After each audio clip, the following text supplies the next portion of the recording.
How to transfer Pi from Binance to Trust Wallet on PC. Now officially the Pi token is not listed yet on Binance, but in the future it will be. Now we show you the example of USDT. Now the all tokens have the same method to transfer it from the platform to another platform. So let's get started. Now head over to your wallet and click on spot. And as you can see here, click on withdraw. Now in the search bar, search for your token. In this case it will be USDT. Now click on your token.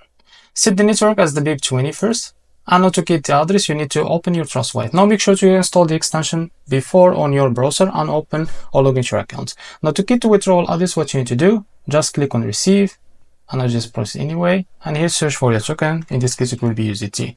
Now make sure to select that one that have the BNB Smart Chain Network because you set it here as the BIP20. Now click on it.